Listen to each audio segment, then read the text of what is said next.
was getting to be too much. I mean, you have to keep it green, you have to keep the weeds out, you have to repair the brown spots.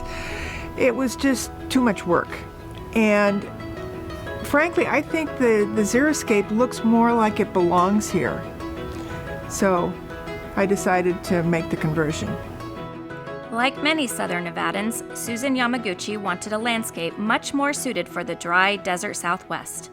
A California transplant, Susan realized early on that her front yard lawn required too much water and maintenance. Moving out here, I became a lot more educated about water usage and the fact that we live in a desert. This was, I think, more important out here than it was in California, even though California was in a drought.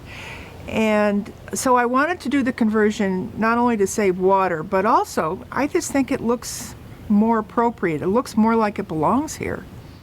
Replacing grass with a water-smart landscape could cut your outdoor water use by up to 75%.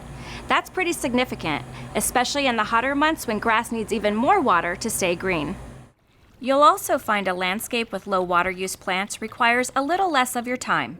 You won't have to water your plants as often, and you won't have to mow them either. Mowing grass is a weekly chore WaterSmart contractor Matt Baruti doesn't miss one bit.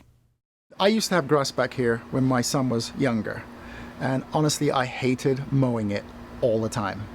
Half the time my mower wouldn't work, or I didn't have gas for it, and so on, so it was frustrating. Now I've got this, I have an outdoor living space. It still takes maintenance, but it's a completely different type of maintenance. Anyone who goes to xeriscape, they're going to have maintenance. It just depends on how much stuff you put in. If you think a yard without grass means your home will lose its curb appeal, think again.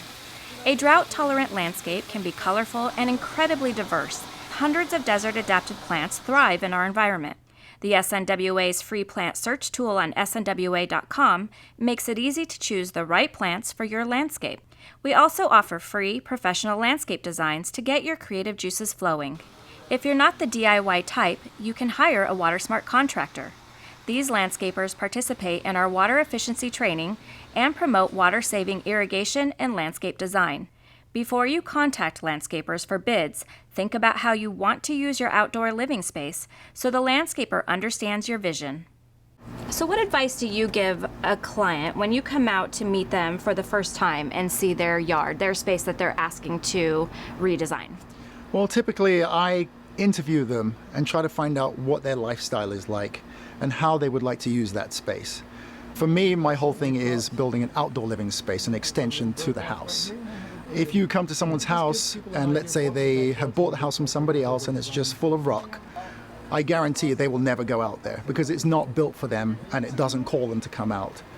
Once you take that rock away and you build an outdoor kitchen and seating area, water features, whatever it is that you put in, you make it like an outdoor living space, I guarantee they will use that space. So what are some things that might help somebody when it comes to plant selection? I'm not a big fan of cacti, but honestly, when those things bloom, they're absolutely beautiful. So if somebody wants that aspect of it, we can build that for them. But there's lots of other plants that will do really well here. You know, plumbagos are beautiful when we put those in with their blue flowers. So typically I'll go to the nursery with a client and we'll look at stuff. And sometimes they've got things in their mind that they want already.